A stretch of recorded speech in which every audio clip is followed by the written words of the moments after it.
Mara was 7 years old the first time she asked her grandmother about her mother. They were in the kitchen. Her grandmother was making tea. Mara was coloring at the table, and she just asked, "Grandma, why don't I have a mom?" Her grandmother's hand froze on the kettle. For a long moment, she didn't move. Then she set it down, turned to Mara, and said in a voice the child had never heard before, "Some questions don't have good answers, Mara. And some answers only make things worse. But I just want to know." "No." She cut the girl off. Not angry. Just final. "You don't need to know. Trust me." Mara never asked again. But she never stopped wondering. 3 weeks ago, Mara's grandmother died. The funeral was small. Just Mara, her Aunt Patricia, her grandmother's daughter, and a handful of people from the church who probably felt obligated to show up. Mara stood at the graveside, staring at the casket, and felt nothing. Not sadness. Not grief. Just a hollow, empty space where emotion should have been. Her aunt cried. Loudly. Dramatically. The kind of crying that makes people uncomfortable. Mara just stood there. Lena squeezed her hand and whispered, "It's okay if you need to cry." "I know," Mara said. But she didn't. After the service, Patricia pulled Mara aside. Her mascara was running, her eyes red and puffy. "I don't understand," she said. "How can you be so cold? She raised you." "I'm not cold. You're just like her." Patricia cut her off. Emotionally unavailable. Closed off. "She did this to you, you know. Taught you to never feel anything." Mara wanted to argue. To defend her grandmother. But she couldn't. Because Patricia was right. 1 week later, the estate lawyer called Mara into his office. He was an old man, probably in his 70s, with kind eyes and a gentle voice. He slid a document across the desk. "Your grandmother left you the house," he said. "Everything in it. The property. All of it." Mara blinked. "What about my aunt?" "She left her nothing." "That doesn't make sense. Patricia is her daughter." "I'm just her granddaughter who she raised," he interrupted. "Who she loved. Who she wanted to protect." He pulled out an envelope. Mara's name was written on the front in her grandmother's shaky handwriting. "She also left you this." Mara opened it. Inside was a single handwritten note. "Mara, I know you'll want answers. You always do. But some doors are meant to stay closed. Please trust me this one last time. Don't go into the attic. I love you. Grandma." Mara stared at the note for a long time. The lawyer cleared his throat. "Do you have any questions?" "No," she said quietly. But that was a lie. She had 1,000 questions. And now, for the first time in her life, there was no one to tell her she couldn't ask them. First night in the house felt wrong without her grandmother. Too quiet. Too still. Like it was holding its breath. Mara spent the first few days going through her grandmother's things. Boxing up clothes. Sorting through old photos. Trying not to think about how every object had a memory attached. Lena came over to help. She'd been Mara's best friend since high school, the kind of person who showed up without being asked, who knew when Mara needed her even if Mara wouldn't admit it. "You're doing it again," Lena said, watching Mara stare blankly at a box of old kitchen utensils. "Doing what?" "Shutting down. Going numb." "I'm fine. Mara." Lena set down the box she was holding. "You're allowed to grieve. You know that, right?" "I know." "Then why aren't you?" Mara didn't have an answer. The truth was, she didn't know how. Her grandmother never cried. Never broke down. Never let Mara see her weak. And Mara had learned from the best. Lena sighed. "You want to talk about it?" "Not really." "Okay." She picked the box back up. "But I'm here if you change your mind." "I know." But Mara wouldn't change her mind. She never did. That night, Lena left around 9. Mara told her she was fine. That she just needed some time alone. Lena didn't believe her, but she didn't push. Mara was in the kitchen, making tea, the same way her grandmother used to, when she heard it. A sound from above. Slow. Deliberate. Like something being dragged across the floor. She froze, the kettle halfway to her cup. The sound came again. From the attic. Her grandmother's note flashed through her mind, "Don't go into the attic." She set the kettle down. And listened. The dragging sound continued. Then stopped. Then started again. It wasn't random. It had a rhythm. Almost like footsteps. Mara's phone was in her hand before she realized she'd picked it up. She called Lena. "Mara?" Lena sounded groggy. "It's almost midnight." "I know. I'm sorry. But I need you to come back." "Why? What's wrong?" "There's something in the attic." Silence. "Like an animal?" "I don't know. Did you call someone? An exterminator or—" "Lena, please. Just come." Another pause. "I'll be there in 20 minutes." Lena arrived in her pajamas, hair pulled into a messy bun, looking both worried and annoyed. "This better not be a raccoon," she muttered, following Mara upstairs. "It's not a raccoon." "How do you know?" "Because it sounds too deliberate. Too intentional." They stood in the hallway, staring up at the attic door in the ceiling. Mara had never been up there. Not once in all the years she'd lived in this house. Her grandmother had told her it was just storage. Old junk. Nothing interesting. But now, standing beneath it, Mara felt something she hadn't felt in years. Curiosity. And something else. Dread. "Maybe we should call the police," Lena suggested. "And tell them what? That we heard a noise?" "That's literally what people do, Mara." "Just help me get the ladder down." Lena hesitated. Then sighed. "Fine. But if it's a ghost, I'm leaving you here." "Deal." Mara pulled the cord. The ladder unfolded with a loud creak, releasing a cloud of dust. The smell hit them immediately. Dust, yes. But also something else. Something metallic and old. Like pennies left in the rain. Lena covered her nose. "God, when's the last time anyone went up there?" "I don't know."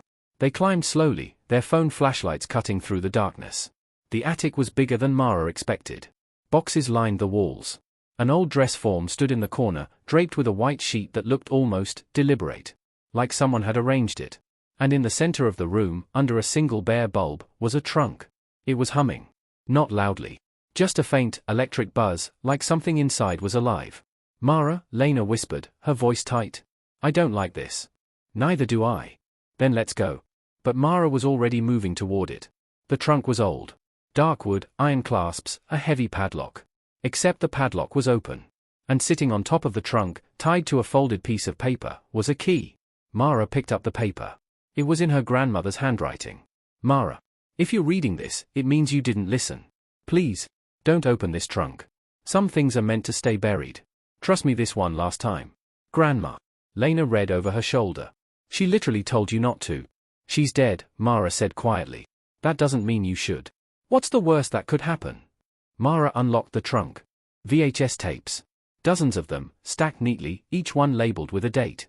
The oldest was from 1987, 2 years before Mara was born. The most recent was from 3 months ago, right before her grandmother got sick. On top of the pile was a tape with no date. Just 3 words written in thick black marker. "Don't watch this." Mara picked it up. Lena stepped back. "Mara, I'm serious. We should leave." "It's just a tape." "Then why does it say not to watch it?" "I don't know. That's why I want to watch it." Mara looked around the attic. In the corner, covered in dust, was an old TV and VCR. She carried the tape over and plugged it in. The TV flickered to life. She put the tape in. Static filled the screen. Then, slowly, an image formed. It was this attic. Same boxes. Same dress form. Same trunk. And sitting in front of the camera, staring directly into the lens, was a woman. She looked like Mara. Older, maybe 50, maybe 60. Gray hair. Deep lines around her eyes and mouth. Thin. Exhausted. But unmistakably Mara. Lena made a small, choked sound. "What the hell?" The woman on the screen leaned forward. "If you're watching this," she said, her voice hoarse and cracked, "then you didn't listen." Her eyes, Mara's eyes, filled with tears. "You never do." Mara couldn't move. Couldn't breathe. The woman kept talking. "I know what you're thinking. You're thinking this is some kind of trick. A prank. Maybe your grandmother made this before she died, hired an actress, wanted to scare you." She smiled bitterly. "But you know that's not true. You can see it in my face. In my eyes." She leaned closer. "I'm you, Mara. 30 years from now. And I'm here to tell you something very important." She paused. "Run." The screen went black. Then, behind them, something moved. The door slams. Mara spun around. The attic was empty. But the door they'd left open, was now closed. Lena ran to it, twisting the handle frantically. "It's locked." "Mara, it's locked." "That's not possible. There's no lock on the outside." "Then how?" The TV flickered back on. The woman, older Mara, was still there. But now she wasn't sitting. She was standing. Looking directly at them. "I told you to run," she whispered. Then she smiled. A sad, broken smile. And the lights went out. Lena screamed. Mara fumbled for her phone, turned on the flashlight. The beam cut through the darkness, landing on the TV. It was off now. But the VCR was still running, the tape still spinning inside. "We need to get out," Lena said, her voice shaking so hard Mara could barely understand her. "Right now." Mara tried the door again. Still locked. Then she heard it. Footsteps. Slow. Deliberate. Coming from behind the boxes. Who's there? Mara called out, trying to keep her voice steady. No answer. Just the footsteps, getting closer. Lena grabbed Mara's arm. Mara, please. Mara aimed her phone toward the sound. And there she was. The older version of Mara. Standing in the shadows, half hidden behind the dress form. She looked exactly like she had on the tape, except now she was here. Real. Solid. You should have listened, she said softly. Mara couldn't speak. Who are you? Lena demanded, her voice cracking. The woman didn't look at her. Only at Mara. You know who I am. That's impossible, Mara whispered. Is it? The older woman stepped into the light. You've always known this house was strange. Your grandmother never let you up here. Never explained why. Never told you the truth about your mother, about herself, about any of it. What truth? She smiled sadly. That she was protecting you. From this. From me. From you?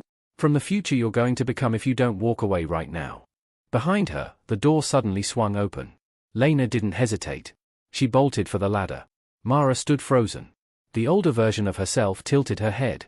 Go, she said quietly. Before you can't anymore. And Mara ran.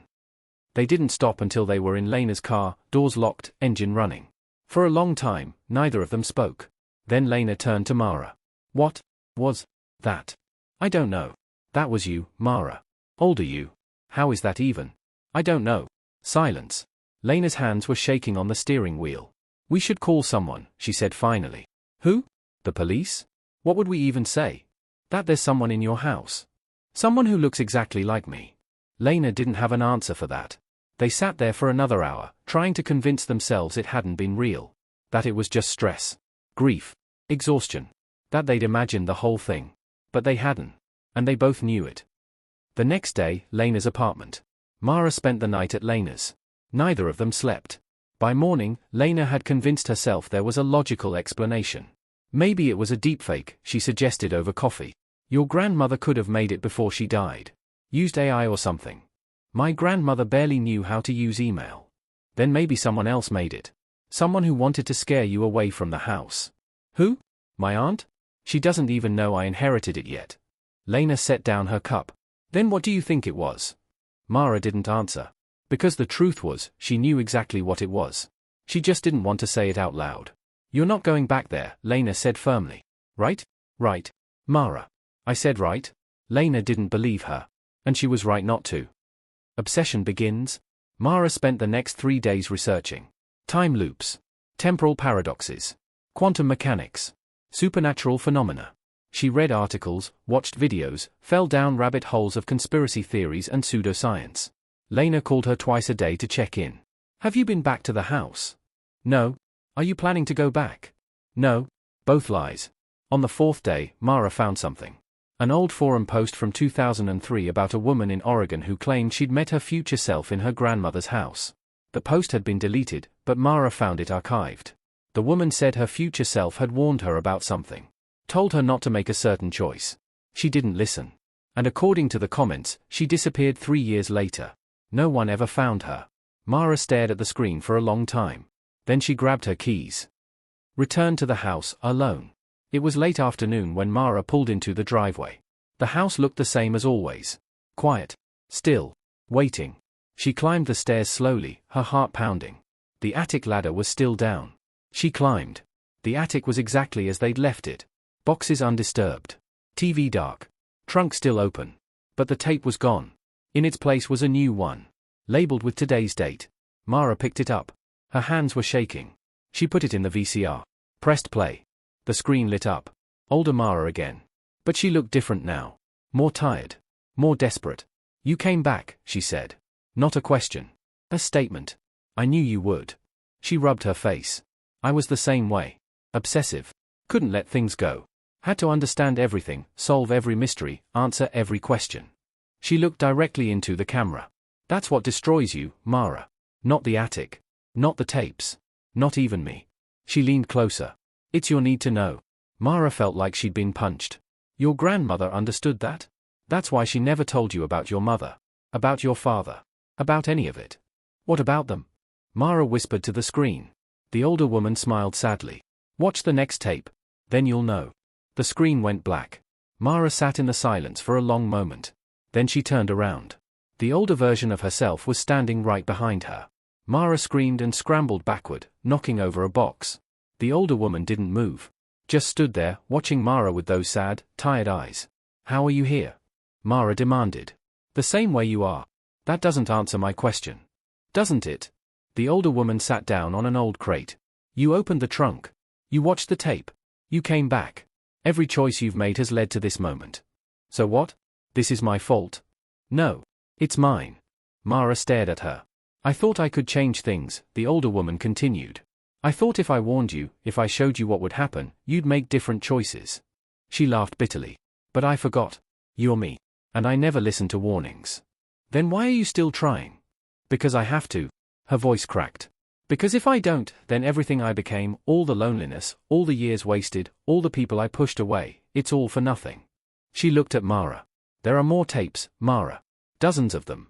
Each one showing you a different moment where you made the wrong choice." "Wrong according to who?" "According to the woman you'll become if you keep watching them." She stood. "You want to know about your mother? There's a tape for that. About your father? There's a tape for that too. About every question your grandmother never answered, every secret she kept, it's all here." She gestured to the trunk. "You can watch them. You can learn everything. You can finally understand." She moved closer. "But once you start, you won't stop. You'll spend years coming back here, obsessing over every detail, trying to figure out how to change the past." Her voice dropped to a whisper. "And one day, you'll look in the mirror and realize you've become me." Mara looked at the trunk. At the tapes inside. All the answers she'd ever wanted. "How do I know you're telling the truth?" she asked. The older woman smiled. "You don't. That's the point. Then why should I believe you?" "Because deep down, you already do." Mara hated that she was right. "What if I just take one tape?" Mara suggested. "Just one. Learn about my mother. Then stop." "That's what I said too. But I'm not you." "Not yet." Mara felt anger flare. "You're trying to manipulate me." "I'm trying to save you." "By keeping me in the dark? By making me ignorant? By teaching you something I never learned?" The older woman walked to the trunk and closed it. "Some questions don't need answers, Mara. Some mysteries are meant to stay mysteries." That's what she always said. The words came out bitter from Mara's mouth. "And it made me miserable." "No." The older woman's voice was firm. "What made you miserable was your obsession with understanding. Your inability to just let things be." She locked the trunk. "Your grandmother kept secrets because she loved you. Because she knew that if you learned the truth, you'd spend your whole life trying to fix things that can't be fixed. So what am I supposed to do? Just pretend none of this happened?" "No. You're supposed to choose." She held up a single tape. Different from the others. Black, with silver lettering. "This tape," she said slowly, "will show you everything. Your mother. Your father. How I got here. Why your grandmother did what she did. Every answer you've ever wanted." She held it out to Mara. "But if you watch it, you'll become me. Not might. Will." Mara stared at the tape. "And if I don't? Then you walk away. You sell this house. You never come back. And you spend the rest of your life wondering." "That's not a choice." "Yes, it is. It's the hardest choice there is." Mara's hand reached for the tape. The older woman didn't pull it back. "Choose wisely," she whispered. And she disappeared. Not gradually. Instantly. 1 second she was there. The next, Mara was alone. Holding the tape. Mara stood in the attic for a long time, the tape heavy in her hands. "Just one," she thought. "Just this one. Then I'll stop." She walked to the VCR. Put the tape in. Her finger hovered over the play button. "You'll become me." She pulled her finger back. But she didn't take the tape out. She sat there, staring at the black screen, for what felt like hours. Finally, she pressed play. The screen lit up. But it wasn't older Mara this time. It was her grandmother. Young. Maybe in her 30s. She was holding a baby.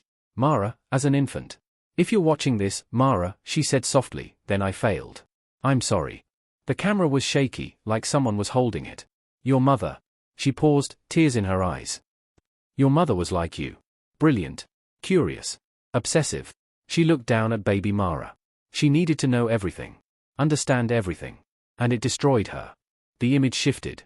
Now Mara saw a woman, her mother, sitting in this same attic, surrounded by papers and tapes. She looked manic. Desperate. "She found something in this house," her grandmother continued. "Something I should have destroyed years ago. And it consumed her." Another shift. Mara's mother, older now, arguing with her grandmother. She couldn't let it go. Couldn't stop searching. And one day, the screen went black. Then, Mara's mother, standing in this attic, holding a tape. The same tape Mara was watching now. She pressed play. And the screen filled with static. When it cleared, Mara saw. Mara hit stop. Her hands were shaking. Because she understood now. This wasn't about time travel or supernatural forces. This was about obsession. Her mother had found these tapes. Had watched them. Had become consumed by them. And it had destroyed her. Just like it would destroy Mara. You'll become me. She looked at the TV. At the paused image of her mother's face. Her mother looked so much like her. And so much like older Mara. They were all the same person. Separated by time but connected by the same flaw. The same need to understand. The same inability to let go. Mara ejected the tape. And she made her decision. The attic began to shake. Dust fell from the ceiling. The floorboards groaned. And older Mara materialized again. But she looked different now. Fading. Translucent. You stopped the tape, she said, almost surprised. Yes. Why? Because I saw her. My mother. The older woman nodded slowly. And I don't want to become her. But you want to know what happened to her? Yes. You want to know why she disappeared? Yes. You want to understand? Yes. She smiled sadly. That's the trap, Mara. The wanting. The needing to know. She moved closer, her form flickering. I can tell you what happened to her. I can tell you everything. But it won't help. It'll only make you want to dig deeper. Then why tell me anything at all? Because I'm tired. Her voice broke. I've been trapped in this cycle for 30 years. Trying to save you. Trying to save myself. And I'm so tired. The attic shook harder. I'm running out of time, she said. This version of me, this moment, only exists because you came back. Once you make your final choice, I disappear. And if I watch the rest of the tape? Then you'll learn everything. And you'll spend the next 30 years trying to fix it. Trying to change the past. Trying to save her. And if I don't? Then you let her go.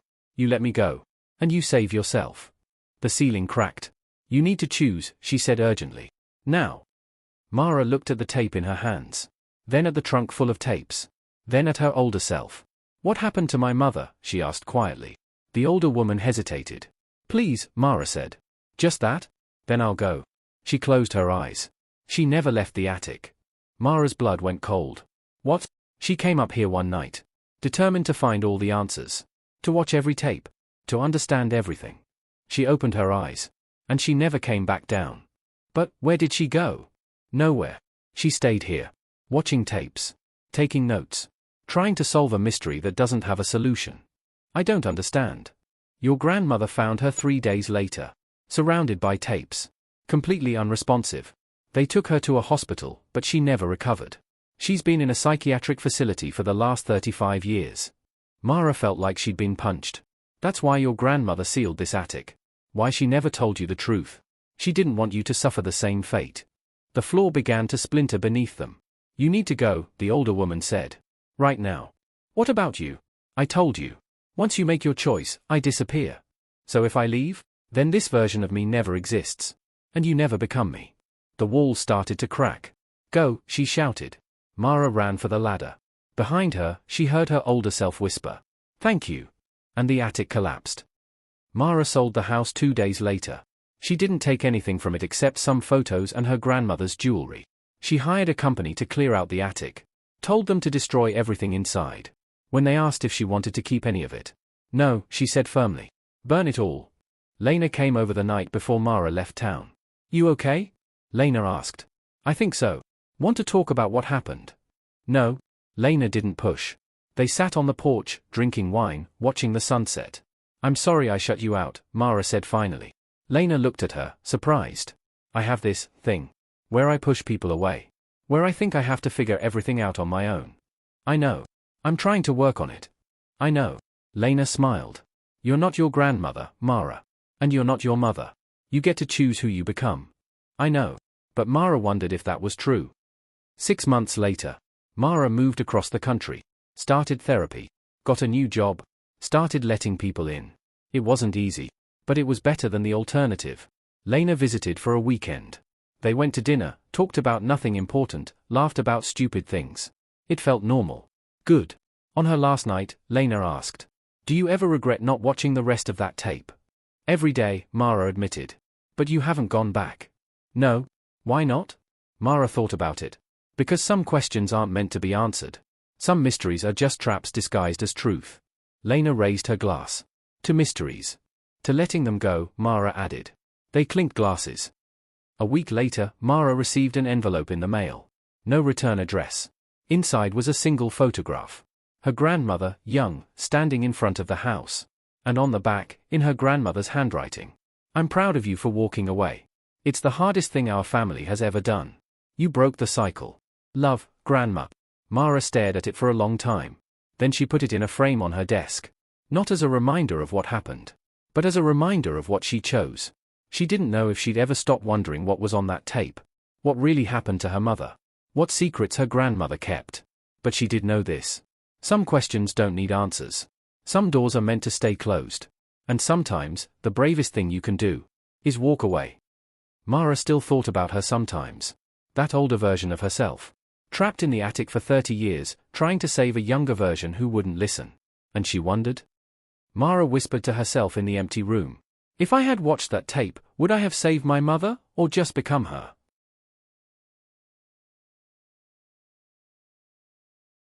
Mother, or just become her? So, what would you have done? Would you have watched the tape? Or walked away? Tell me in the comments. I'm genuinely curious. And if this story kept you on the edge of your seat, if you found yourself thinking, just one more minute, then you're exactly the kind of person who belongs here at Payback Diaries. We tell stories about the moments that change everything. About betrayal, revenge, and the choices we make when no one's watching. Hit that subscribe button. Because trust me, the next story? It's going to haunt you even more than this one. I'll see you in the next episode.